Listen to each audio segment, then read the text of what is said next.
Welcome everybody as you're joining us. Just allow for you all to come rolling in. You can see a lot of participants still coming, joining the session.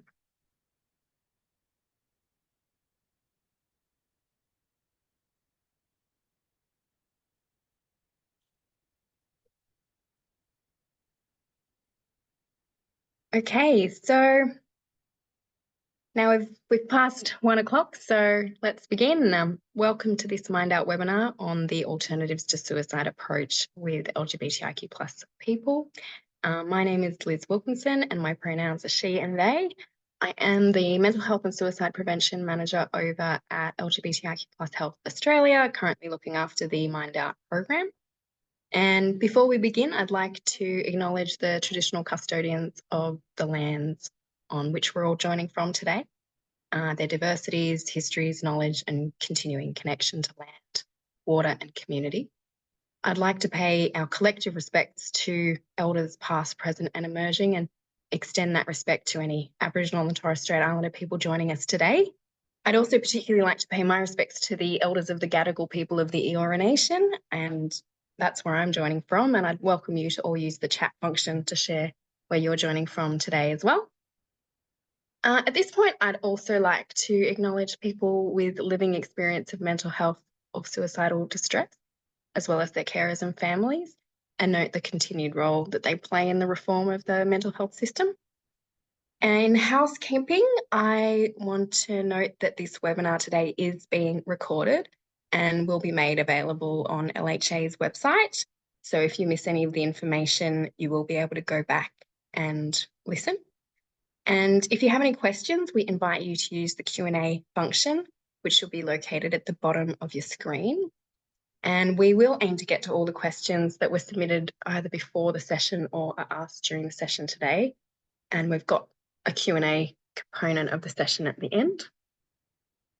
So for today's webinar, I'm excited to have a couple of guests joining us to explore the Alternatives to Suicide approach, including Cindy Hadge from the Wildflower Alliance in the United States.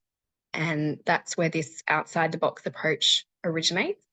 And we're also joined by George Hartigan, who runs one of the LGBTIQ+ community-specific Alternatives to Suicide groups in Australia.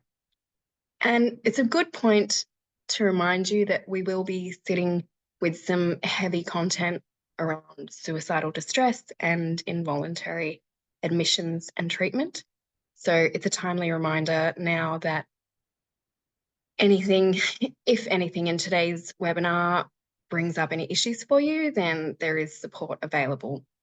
So for example, you can contact QLife, which provides Australia-wide anonymous support for LGBTIQ+ community. And QLife services are free, and you can call them on 1800 184 527 or access their live web chat via qlife.org.au. Finally, I'm just going to bring that up for you so you can see those help lines there, that helpline there.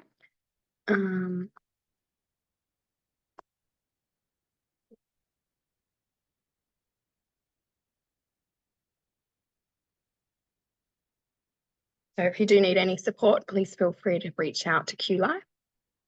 And now, without further ado, I would like to welcome our first presenter, Cindy Hadge, who is joining us all the way from Massachusetts in the United States. Cindy has been around the Wildflower Alliance and the Alternatives to Suicide approach for the longest in her team now, and brings a wealth of knowledge of the approach and her own lived experiences. We've had time changes at both ends since starting to plan this webinar, so I'll admit it's embarrassing how late in the evening I have Cindy up over there. So I would like to express my extra thanks to Cindy for joining us and warmly welcome her to present for us now. Thank you so much. I'm also going to do a screen share, and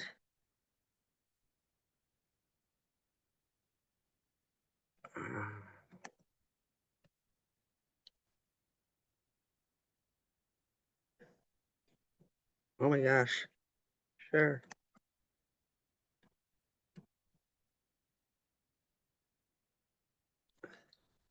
So I'm trying to wait for things to move. Slideshow.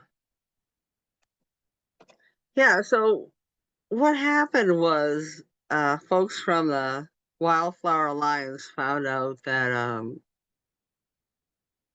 sometimes mental health supports were helpful and sometimes they were incredibly harmful.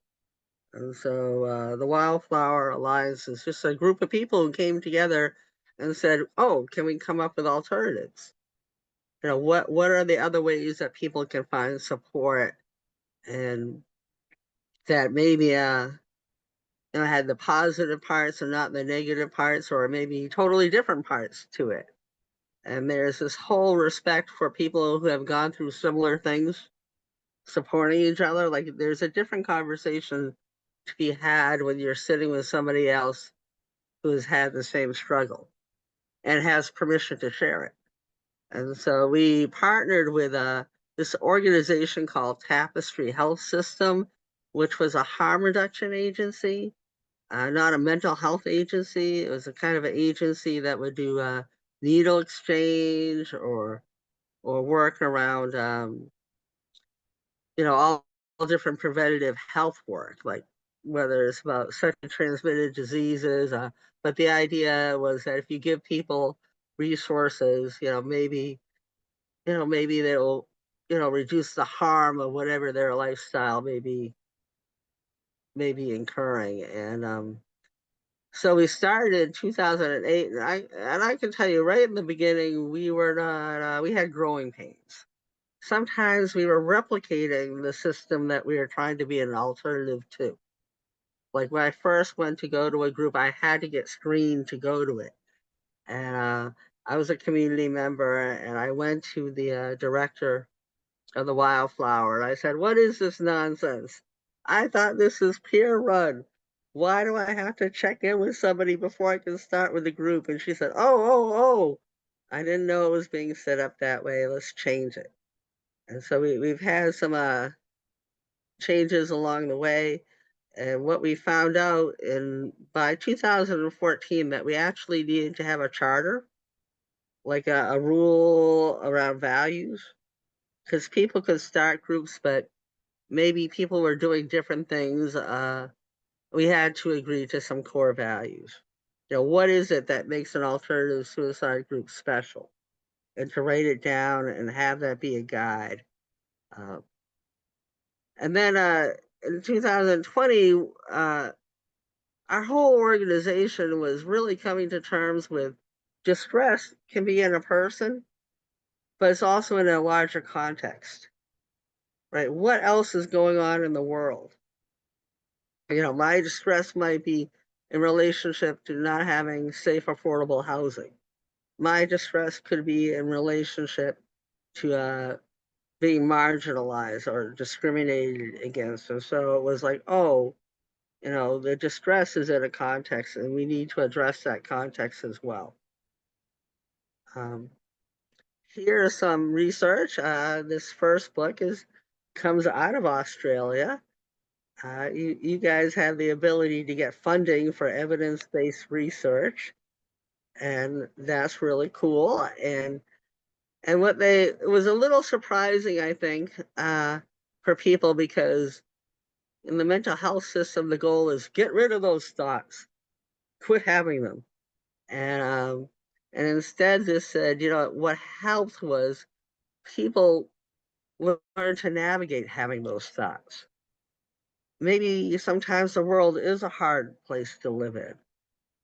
Maybe sometimes it's hard to be here, but can I sit with that difficulty and and still find some light in the world and still find a reason to be here, which is a really different goal than, you need to be happy all the time. Sometimes there's something to be sad about, and how do I navigate that sadness?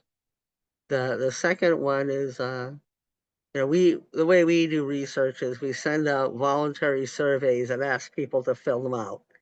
And so 90% of the respondents said, the most important factor of alternatives to suicide groups is the ability to talk about anything without the fear of negative consequences like forced hospitalization? Can I bring my real self, my real thoughts, and share them without somebody, taking an action or going behind my back? If somebody's concerned because they actually talk to me about it versus setting the wheels in motion for any kind of force going on. So a big part of alternatives to suicide is, this may sound funny, but suicide is not the problem, it's the solution, right? It's my best thinking in a moment. And guess what? If I'm showing up somewhere and I'm talking about it, guess what? I'm looking for a different solution. I'm saying this is what I can come up with. I'm talking to you because a part of me hopes there's another solution. And so instead we could talk about what is the problem? What are the problems? What are the things that are driving this thought that maybe I don't belong in the world?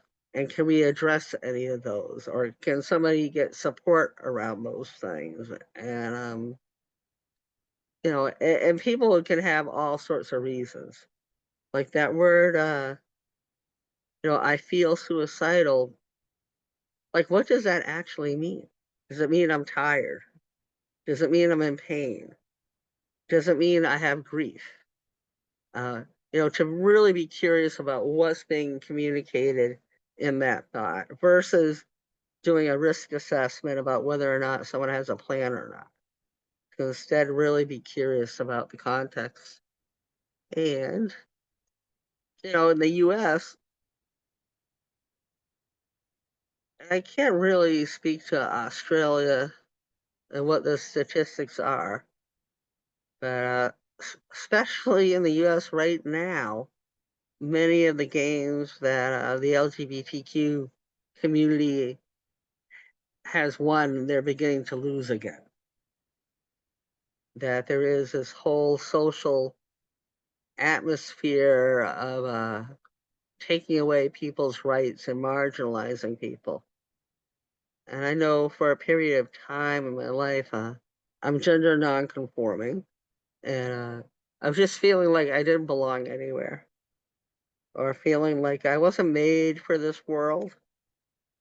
And when seeking mental health services in the US, I still wasn't seen. I still wasn't respected. I still didn't feel like anybody was trying to relate to me. They were still trying to stick me in a particular box. I don't know.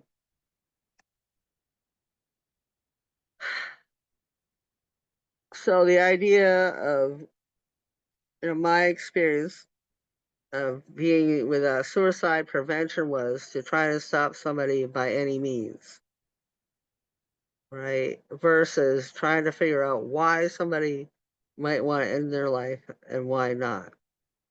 And in these groups, people get to have these conversations. And sometimes I will say to somebody, you have come every week and talked about ending your life, and you haven't.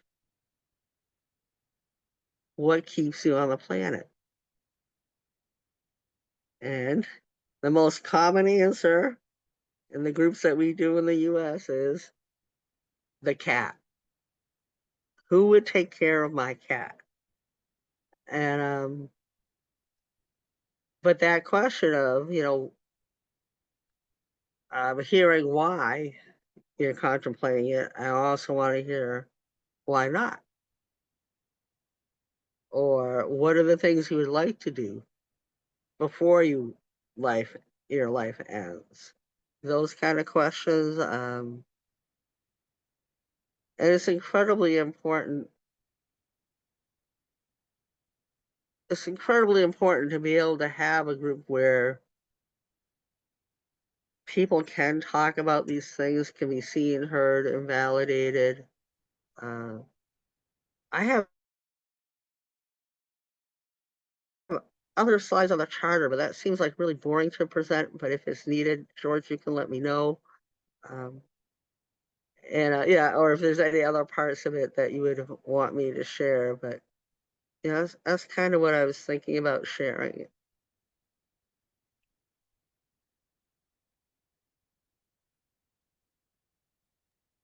That's So you great. ready to Thanks, talk about Cindy. groups?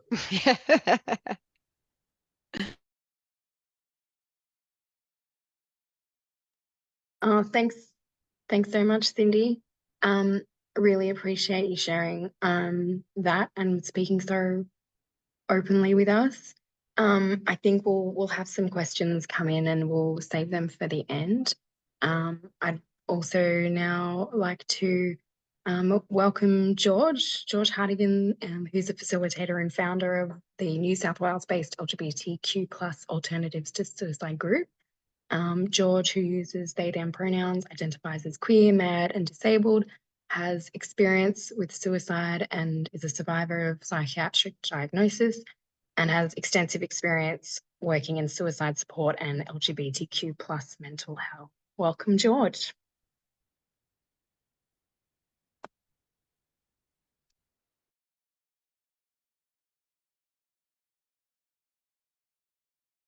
Sorry, hopefully that's up. Is my screen sharing? Cool, good. Thank you so much. Before we begin, I would also like to acknowledge the traditional custodians on the lands in which we are all coming in from today. For me, that is the beautiful Darug and Gundagara land, and pay my respects to elders past, present, and of all time. I also want to uplift that when we talk about suicide, we can't do so without acknowledging the ongoing and enduring impacts of racism, imperialism, and colonization on First Nations people. Always was and always will be Aboriginal land. So, as Liz said, my name is George. My pronouns are they, them. I am someone who experiences extreme states, who has lived with suicide. I'm a disability activist, an abolitionist, and as Liz said, a survivor of a psychiatric diagnosis as well. So for any folks in the room who require a visual description today, I am a white-bodied non-binary person. I have short brown hair that is shaved on the sides. I am wearing a black t-shirt, clear-framed glasses and headphones, and my background is blurred. I'm very happy to be here to kind of talk about the AltaSU approach in general and how we're supporting the LGBTQ plus community through the New South Wales group. So thank you for having me. And I also just want to say thank you to Cindy and all the other folks who have put the love, the care, and the hard work into creating these incredible spaces, and for allowing people like myself to, you know, step into this work and support folks using this approach. It's an absolute privilege to be in the room with you today. So thank you. So firstly, I kind of want to open the space up by offering what I like to call an invitation to discomfort. That's because, you know, this approach is radically different to the way suicide is generally responded to. And I know that it can be deeply uncomfortable to sit with things that do challenge our understandings, our trainings, our beliefs, and sometimes our approaches as well. So I acknowledge that for me to say that we need an alternative means firstly that I'm saying that the systems we work in and survive can be oppressive and violent, especially towards marginalized communities, especially for First Nations people, for trans and gender diverse people, and for members of our communities who live with a disability. So although I know that that can be challenging, I just ask that in this space here today, we come in with curiosity and with reflection. And, you know, these conversations that we're having in a space like this go a long way towards understanding the importance of honoring people's dignity and autonomy. So thank you very much for that. So I'm going to go through some things about our group specifically and kind of how we're using this approach, kind of leaning into the stuff that Cindy told you about, kind of the origins and how the groups run as well.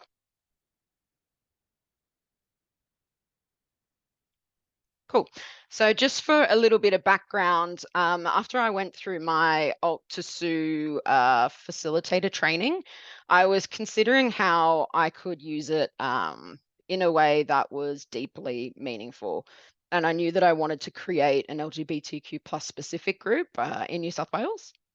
So I was working in the community supporting people through suicide, but it was just so clear to me that there was something missing and that people needed somewhere that they could go and talk freely with other people who understood them.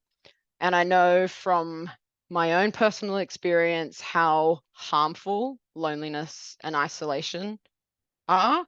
I know when I was first going through my own suicidal thoughts, I learnt very early on to lie about how I was feeling. And I did that so I wouldn't lose autonomy.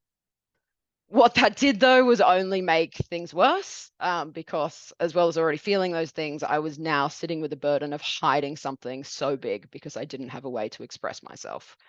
And that's why I knew that this group would be so important, because it was going to be a way to provide the space to other folks who were going through something similar in a way that I never had when I was going through that myself.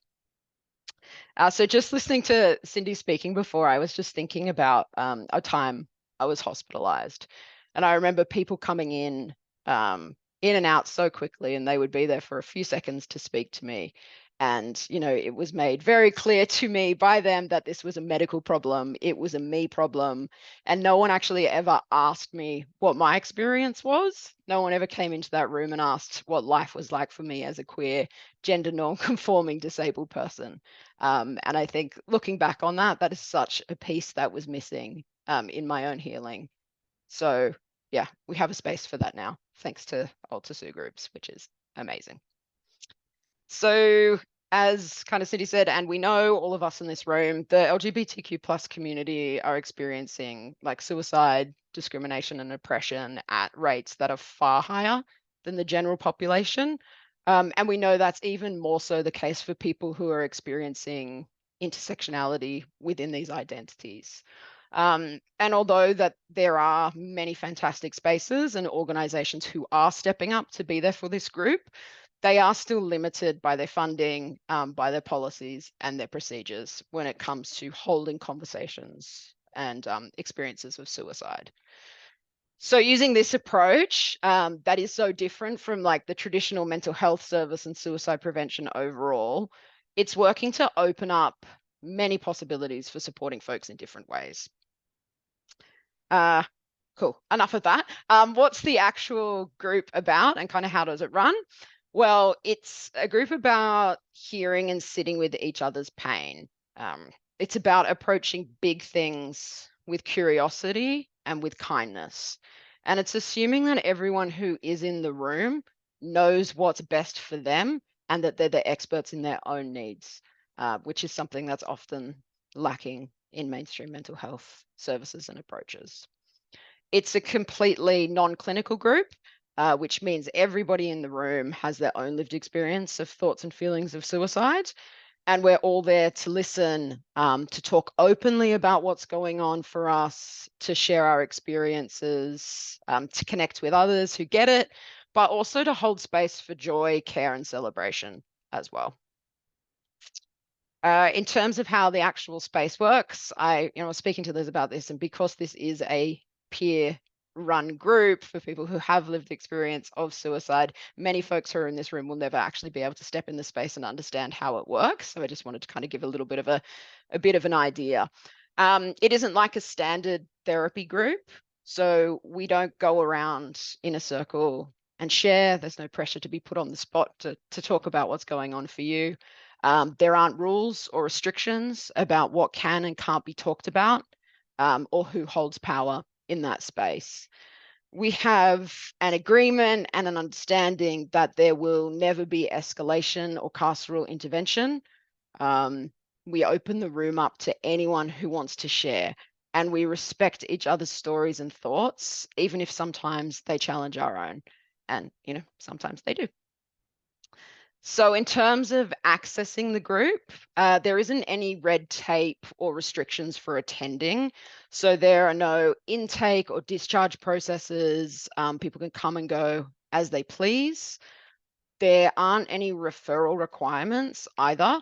What that means is that everyone who is there because they want to be and not because they have to be. And I think that's one of the most important differences between this group and other groups as well. The only conditions that we do have is that folks are over 18, that they identify as being LGBTQ+, and that they are coming in for themselves, not as carers or clinicians or professionals wanting to learn from the space.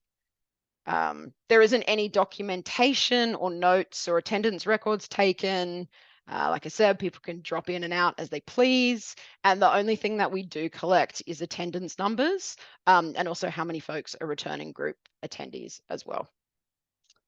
So all of that stuff that I just kind of spoken about, it's very transparently shared within the group. People can ask and get clarity about anything at any time. And also accessibility is a huge emphasis of this group in particular.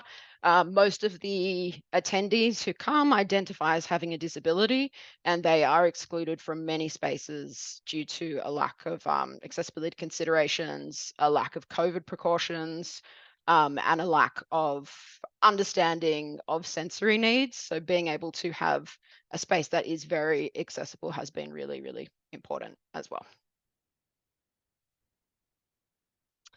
Okay, so the group that I started has been running weekly every Wednesday night since October 2022, which when I was looking at this was a wild reflection, because that's a lot of Wednesday nights. We've also hosted extra groups in times that we know people suffer more. So that includes groups that we've had on Christmas Day and New Year's Day and some other big kind of like occasions like that. And that's been happening, since we started running those extra groups as well. The group is facilitated by 2 people. So that's myself and a co-facilitator who have our own experiences of suicide. The group currently runs online, and we have folks attend from all across the country, mainly from New South Wales and Victoria, but we get some folks from Queensland. And that's a combination of people who live in urban areas, but also who are more removed in kind of rural and remote areas as well. So as I said around data, the only thing that we actually collect is attendance numbers. And we currently sit on an average of about 10 attendees a week. And that usually includes around 7 return attendees. So we actually have folks who have been coming basically every week over the 2 years since the group started, which is really wonderful to see. We also have a growing online presence where we're able to share resources and information about anti-carceral alternatives to mental health. And as it stands, we receive no funding. So it's being kind of created out of pocket, and myself and the facilitators do all of this voluntarily. So yeah, just to go quickly through some of the underpinning values from the charter and whatnot about the Alt2Su approach, and kind of speak how that relates to the LGBTQ group and supporting our community specifically. So with this approach, we're really centering community care and connection, and nurturing the healing that takes place when we can have and hold conversations that honor thoughts and feelings of suicide without jumping to judgment and fear. So there is so much isolation that comes from experiencing life-interrupting distress, and we are programmed to internalize so much of this out of fear and out of negative responses or out of shame. So finding a network of folks to support you through these moments and to share their own experiences of navigating thoughts and feelings of suicide is so impactful. And I firmly believe that people do not die in communities, but they die in isolation. And that's why these spaces are so incredibly important. The added complexity, obviously, of gender identity and sexuality means that a lot of people are already isolated or disconnected from support networks and don't have a strong community around them.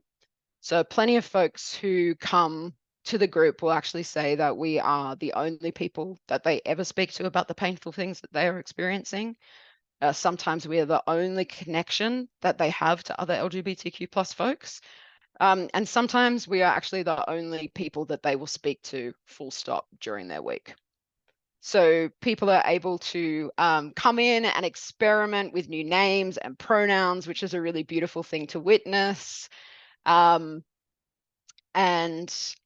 yeah, it's interesting because like members of our group have also gone on to offer community connection and a support to one another in many ways outside of the group as well. So we've visited each other in hospital. We have supported each other with applications and forms. We've called and shown up for each other on like really hard trauma anniversaries. We've shared playlists and book recommendations and just been there for each other in a way that I have never experienced before. And in a way that was never encouraged in hospital settings or other kind of mental health settings. So it's really beautiful to see the way that that kind of has naturally progressed.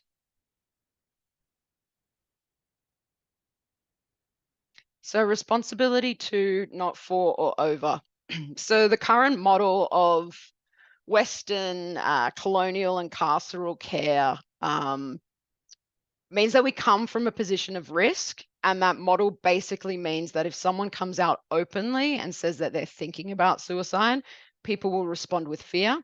We can end up surrounded by police. We can be forced into hospital with the risk of our rights being taken away. And that can have huge ramifications. And it can be a new central point of trauma for somebody.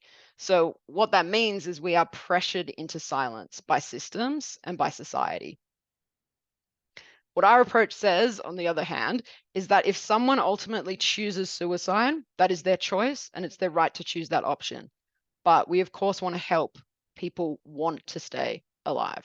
So we do that by providing a space where they can talk openly and work within a safe container of care to kind of help work out what they need and ways to support themselves through those thoughts and feelings. In the group, you can say what you want. So it's not a space of fear, and we can talk about our struggles in an honest way without the overhanging carceral sense of urgency that's so often present in these spaces. Consent and choice. So we respect that everyone who comes to our group has their own ways of living with and through their experiences. And we really honor that these thoughts and ways of dealing are valid responses to painful experiences, and we hold that without judgment. As I said before, it's not structured like a standard therapy group. So we open the room up to anyone who wants to share, and we respect each other and our stories and thoughts. When you're in the group, it's also entirely okay not to speak and just to be present and listen, because we see that as just as valuable. Like holding space and bearing witness to others' pain is just as valuable as sharing yourself. So because choice and consent are so often taken away from people who are experiencing thoughts and feelings of suicide, we really honor this by seeking consent from everyone before we share advice or coping strategies. And this is something that's really, like, again, beautiful and organic and has developed in this container that everyone really respects and holds that for each other. The complexity of the group being what it is, it's also really important because it is an LGBTQ plus group, that our communities are small. And there is a chance that some of us will know each other outside of these groups and cross paths outside of the space. So, in the interest of safety and of love and care, it's really important that as a group we respect and honor and protect each other's stories, and that we, do all we can to uphold our anonymity and our confidentiality.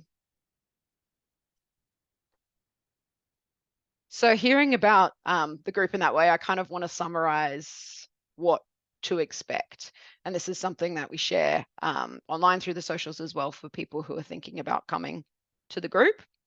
So as I said, the group is attended by folks who identify as being LGBTQ+. To really honor this, we don't list the Zoom link publicly, unlike the AltaSu New South Wales site will have a Zoom link for people to access to their other groups. But for this group specifically, we ask people to either email or DM us through Instagram for an access code. And we do that to really ensure that the space is kept safe and that it remains for community. We have various accessibility needs, and we try to be as inclusive and supportive of that as possible. So in the group, some people will have their cameras on, others will have them off. Some people will use the chat function, and with permission, we'll read the chat out so that everybody's voice is kind of heard in the room. And there's room for all of that in the space. So yeah, like I said, there's no pressure to talk.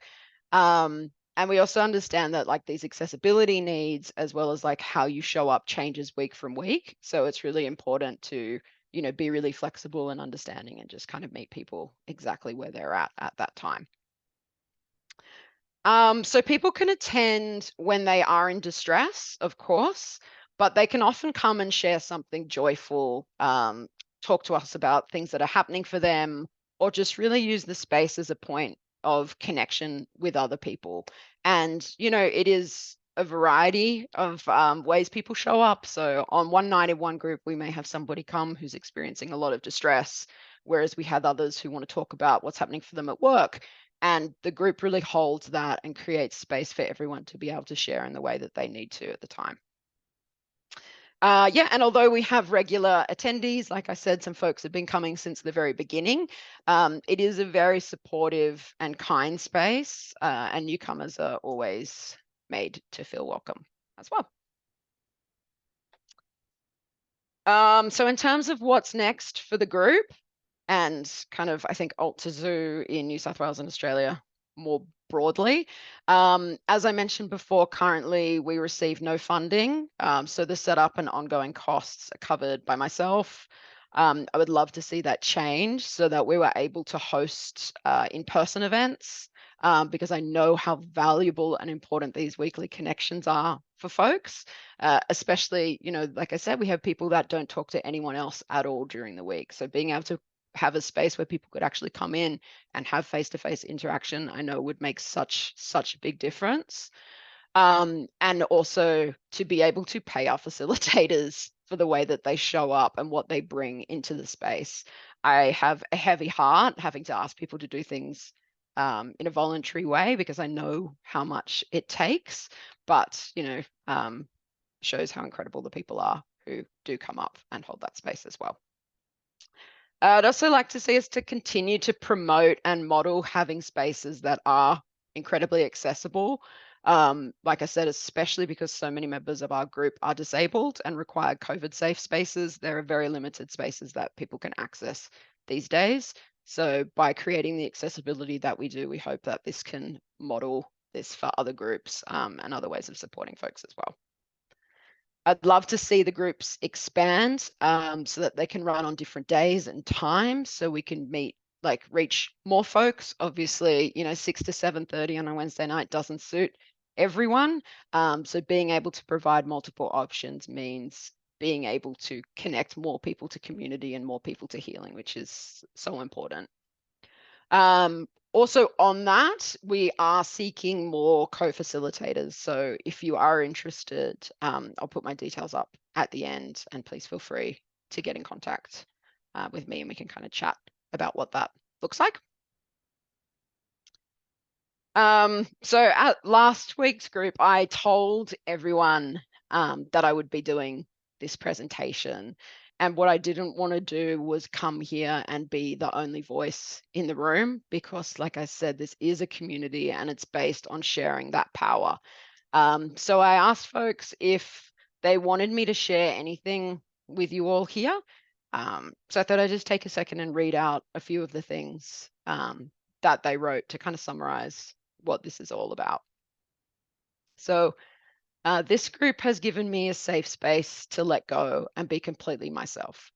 I can talk about anything without fear of judgment or the threat of hospitalization. They are the most honest, validating, warm, welcoming, and kind group of people I have ever had the privilege of knowing. To say I am grateful for them is an understatement.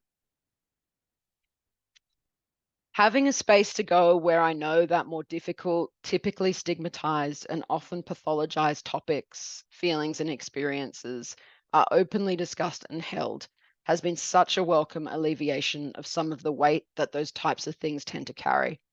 Of course, it doesn't fix everything, but having somewhere safe to share and to hear how others are navigating similar things has genuinely shifted something for me that I don't think I would have been able to access elsewhere. And lastly, this group saved me from hopelessness. I am neurodivergent and could no longer have one-sided conversations with therapists and phone workers about my mental health, where I would censor myself for fear of being re-traumatized by forced hospitalization. In peer spaces, I feel seen in a way that is impossible in the clinical setting.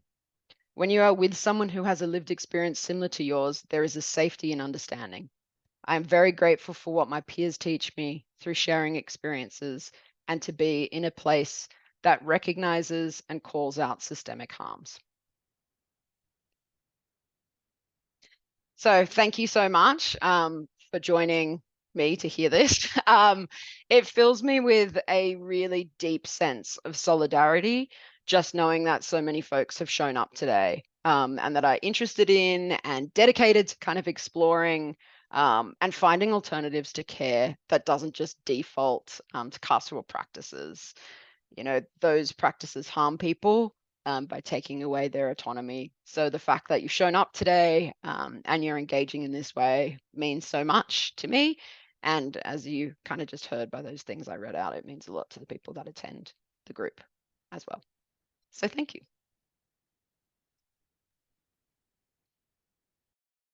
I Thank want to you. thank you, George, because you did an excellent job. I'm so glad that this approach has traveled to Australia and kept its values.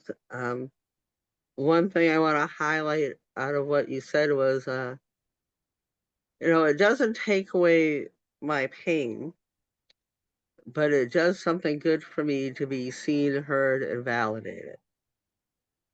And to have somebody say, maybe it's not a chemical imbalance. Maybe there's not something inherently wrong with you. Maybe you're going through tough stuff and it makes sense you feel this way. It's a very affirming message. And so I really appreciate the work you're doing. And boy, I hope you figure out how to get your work valued monetarily. Thanks, I do appreciate it. Thank you both so much. I feel really fortunate to have a platform to share this approach with more people. I hope that it's even if it's not something that people can connect with directly, like that it'll inform their work from some of the insights that you guys have shared. I really, really appreciate it. And I think it is such a beautiful and much needed approach in this space. We may get a chance to get to some of the questions that were asked before the session, although I think, because I shared them with you guys, you did address them to some extent in your presentations. But we've got a couple of questions that we can answer now in the Q&A. So this is such an amazing model that addresses so many existing gaps. I understand the 18+ requirement and why working with young people in this kind of model may get a lot more complicated, but I was wondering if you know of any similar groups for under 18s and what this model might look like for them. So I'm happy to answer that in the context of here. Obviously, yeah, like you said, you understand the requirement around 18+. I think that something that can be done is to try and take some of the messages and what's important in this approach into other groups. So if you were working with folks who were under 18, although we have our set of way of doing things, which is no carceral involvement, no escalation and stuff, there are really important lessons and way of supporting people in there, which is really holding space for folks, connecting people who have that same lived experience in a community and not clinical setting. So I think, yeah, looking more into the approach in general and thinking about how it can be applied into groups that you may already be running could be, an approach to that. In the US, they have rules about the age of which somebody can seek mental health support without parental permission. And so part of the work that we're doing is trying to lobby on getting that age lower. And so we, in fact, can take, in Massachusetts anyways, people who are 16 in the groups. And to piggyback on what George is saying, even in a clinical setting, could you be curious? Could you not jump to assessment? Could you ask what is going on? What's the context? Could we take a little time to spend not just trying to predict what we can't predict, but to ask somebody why, or how long have you felt that way, and how do you navigate it? Can we have a conversation about what's going on? And I think we have a different training, When Conversations Turn to Suicide, which is kind of about that. How do we take some of the pieces and put it in these other structures? Thanks for that, Cindy. The next question we have is, are there any challenges with holding sessions online, and how do you manage these? To be honest, not so many. And I think that's mainly because, like I said, the group is attended by so many people who identify as having a disability that it's actually a really liberating space to be able to hold that online. I think one of the wonderful things about this model is because the power is shared and doesn't sit with facilitators themselves, most things that come up are addressed by the group as a collective. So any conflicts that come up, any disagreements are worked out within the group with the participants then and there. So once there is that already kind of like that established way of working together and holding each other in the space, being online to being in person hasn't made that any more difficult to navigate.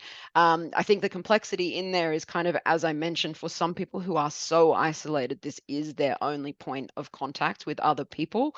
And, being able to log on and then log off and go back to your regular life is really great for some. But when that ends, that can be the end of that connection and communication.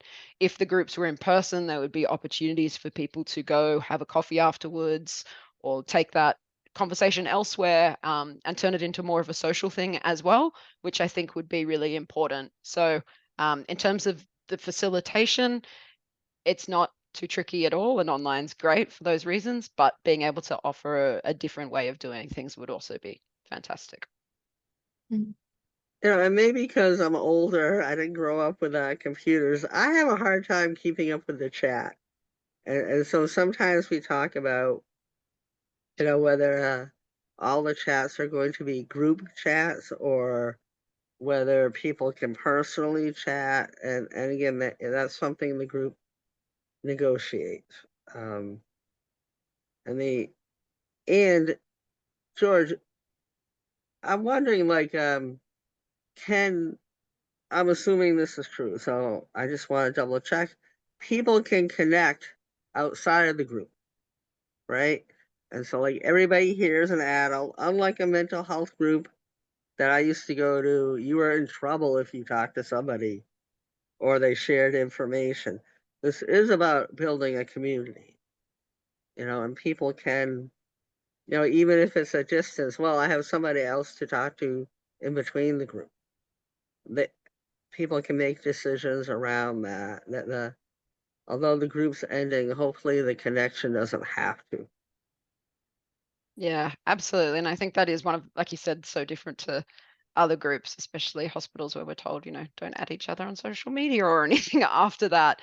But yeah, like I said, the way that this group has stepped and evolved outside of these spaces to, visiting each other in hospital and doing those things just shows that that connection does absolutely continue. And that's kind of one of the most important things about it as well.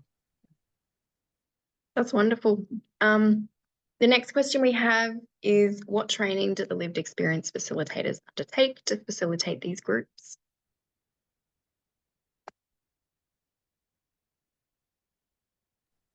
Well, I know I've had many odd hours doing online alternative to suicide trainings for Australia. I know that you have some trainers in Australia, but usually it's a 24-hour training. I know, I don't know. I don't know how exactly it's being offered. Uh, and I do think that if you have somebody who's been through a training, like it's just helpful. It's just helpful to go through it. We in the trainings we do a lot of practice conversations or practice groups at the end, which is really nice. Many times I was like, ooh, shoot. I wished I had thought about this before I was in the middle of a conversation. Like, nice to practice some of those things. But George, I'm assuming you know more than me about how to connect with training in Australia. Yeah, I think the landscape currently, because we are limited by funding, I know that the training is not being offered as widely as it was. So I've actually been pointing people in the direction of doing the ones from the US for that reason.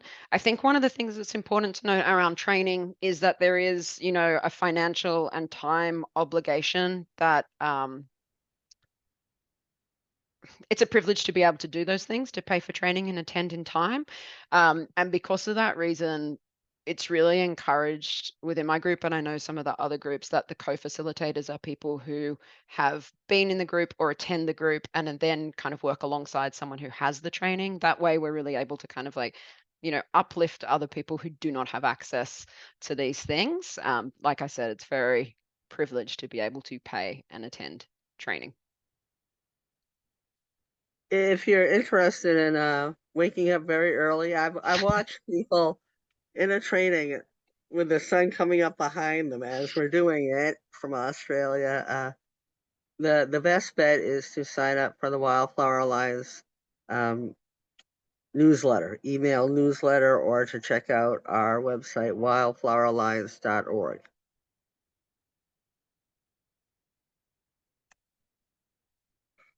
Thanks for that, guys. The next question we have, is there any obligation of facilitators to respond to direct disclosures of suicidal plan? The obligation, I would say, is to be curious. That's the obligation. And even in moments when I don't know what to say, I can say, thank you so much for sharing. I also have permission as a genuine human being in a relationship to say, I would be sad if I didn't see you next week. Or it could be, I'm worried. I don't know what to do. Or could you text me later? But no, there's no obligation. We're not mental health professionals. We don't have licensure. But I can be honest with somebody and say, this is really hard. And in the past 15 years, there's been a couple of times where I've had to say, I'm just going to trust you and reach out. That's all I can do. I'm going to trust that you'll reach out. We've actually have like gone through a bunch of lawyers and to try to check things, especially talking about working with people under 18. And they kind of said, your peer support. There's only one self-help group in the U.S. that's been sued, and the people suing them lost. That was AA. Alcoholics Anonymous once got sued, and at least in our country, we're not we just do the best we can in the moment. The other thing the attorneys told us is, why would anybody sue you? You don't have money.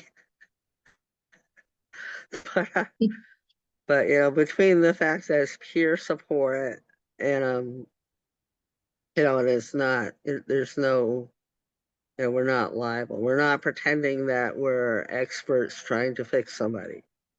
We're not pretending or that we can predict behavior. We're not making that claim. I am mindful of time, but I do want to just jump in and add to that. And I think one of the reasons why the groups are set up, like I said, that everyone kind of shares the power and holds that, and issues are kind of discussed and worked out within the group.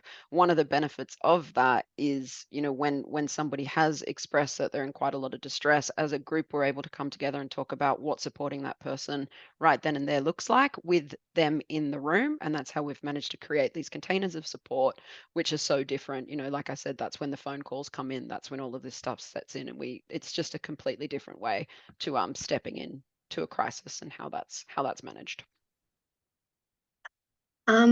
Yeah, thank you both so much. I guess we're all mindful of the time. I guess, would both of you like to maybe give some final thoughts? And with that, because we're also grateful to the work that you do and are aware of the burden, I guess, of holding this space, one of the questions is, what do you do as facilitators generally to manage well-being while doing this work?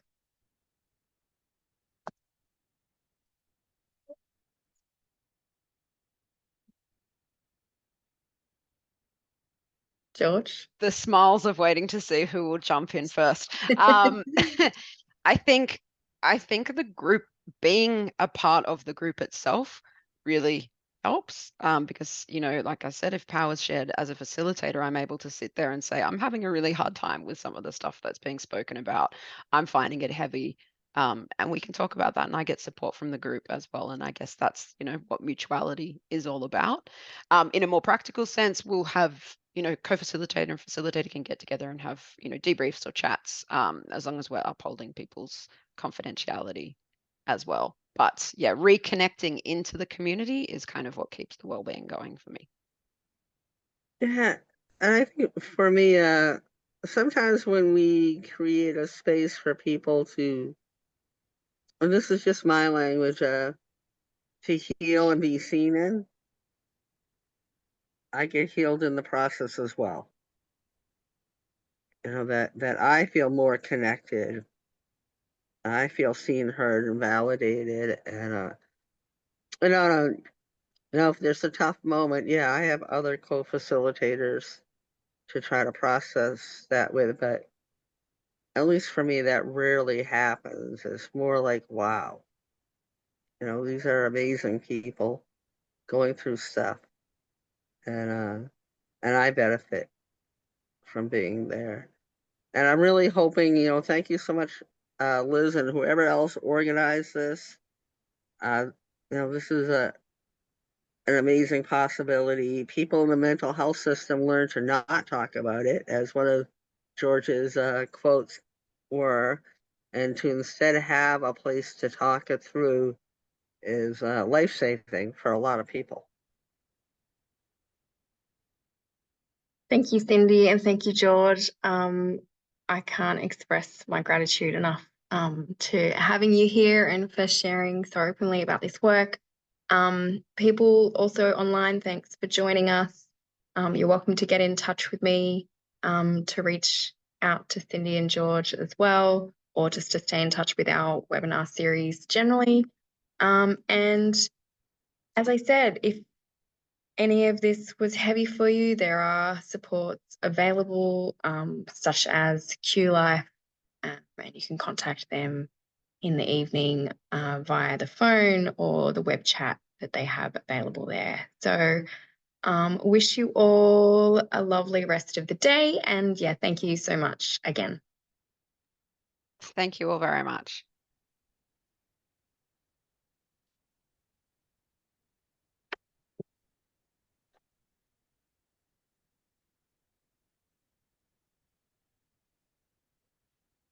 Well done.